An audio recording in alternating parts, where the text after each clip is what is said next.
முனிவரை பார்த்ததும் அரைக்கிவன்கள் 3 பேர்களும் எழுந்திருந்து சென்று வணங்குகின்றார்கள். பார்த்தார் முனிவரானவர், அம்மா பெண்களை, நீங்கள் 3 பேர்களும் என்னை நாடி தவம் செய்ய வேண்டிய காரணம் என்னம்மா? சக்தி முனிவர்களே, சரி, நாங்கள் அக்கால் தங்கி 3 பேர்கள். சரி, நாங்க 3 பேரும் எங்களுக்கு கல்யாணம் வேண்டாம்னு சொல்லி, ஆனால் குழந்தை வேண்டும் சொல்லி பகவானை நினைத்து வாரதவம் செய்தோம். சரி, அம்மை பார்வதியோ, அம்மா எங்களிடத்தில் உங்களுக்கு பிள்ளை வரம் கிடைக்காது, சக்திமா முனிவரை நினைத்து நீங்க தவறுங்கன்னு சொன்னாங்க. சரி, அதன்படி உங்களை நினைத்து தவறுவோம் ஐயனே.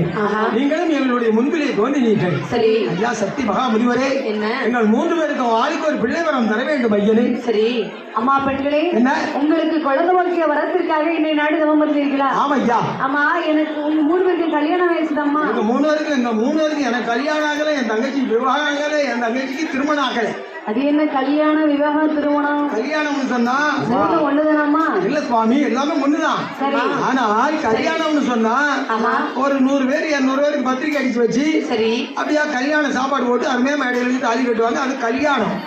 அடுத்த பாருங்க, சரி, விவாகம் அப்படின்னு சொன்னா, சரி, யாருக்கு தெரியாம ஓடியே போய் திருச்செந்தூருக்கு ஒரு பைக்கில் ஏறி போய் தாலியை கட்டிட்டு வருது விவாகம், ஆந்தர்வ விவாகம். ஆமா, திருமணம் சொன்னா ஒரு ஆட்டம், சாட்சிக்கு 2 பேரு திருச்செந்தூர்ல போய் பதிவு திருமணம், ரெஜிஸ்டர் மேரேஜ், அதான் உங்களுக்கு திருமணம். கல்யாணத்துல இவ்வளவு விஷயம் இருக்கு. ஆமா ஐயா, எங்களுக்கு 3 பேருக்கு ஆகல சுவாமி. உங்க 3 பேரும் ஏன் அப்படி கேட்டீங்க சுவாமி? குழந்தை வேணும்னு கேட்டீங்களா? வெகுவாக ஒரு விரதம்மா. என்ன? கல்யாணமாகாத கன்னி பெண்கள் கையினால் சமைத்து சாப்பிடுங்கிறவரு விரதம். ஆகட்டும் ஐயா, அதனாலதான் அப்படி கேட்டேன். சாமி, நாங்க எங்க 3 பேருக்கும் என்ன கல்யாணம் ஆகல. சரி, நாங்க 3 பேருக்கு அக்கா தங்க 3 பேருமே கிண்ணி பெண்கள் தான், கன்னி பெண்கள் தான். சரி, அதனால எங்க 3 பேருக்கும் நீங்க தாராளமா நாங்க உங்களுக்கு சமைச்சு தரலாம். அப்படின்னா நீங்க 3 பேர்களும் சாதம் கருவிகள் ஒன்று செய்து கொடுங்க. அருமையா செய்து தரேன் ஐயா. 3 பெண்களும் சாதம் கருவிகளை ஒன்று செய்து முனிவருடைய முன்பில் வருகின்றார். ஆமாம்மா ஐயா. முனிவரே, வாருங்கள் பெண்களே, நீங்கள் கேட்ட மாதிரி அன்ன ஆகாரங்கள் ஒன்று செய்து விட்ட சுவாமி.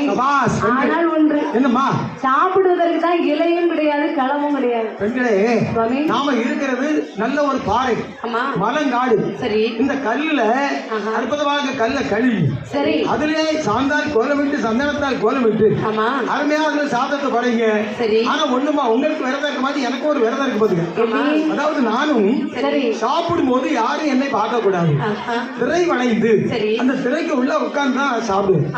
அதனால நீங்க 3 பேரும் முடிச்சிருக்கீங்களா? திரை வளையணும்னு சொல்றீங்களா? ஆமா, அப்படி ஆகட்டும் சுவாமி. நீங்க 3 பேரும் முடிச்சிருக்க பார்த்தீங்கன்னா சேலை 3 பேரும் 3 முடிச்சு போட்டு என்ன சுத்தி வெட்டிக்கிட்டு அப்படியே அந்த பக்கம் நின்றுக்காங்க.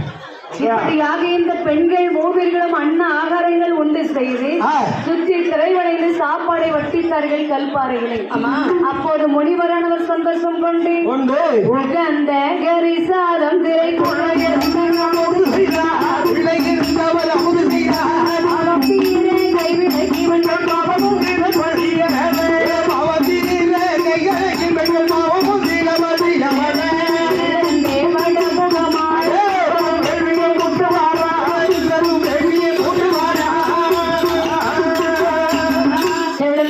வேள்வியிலே சிறந்த பரல் ஒன்று பிறந்திடும்.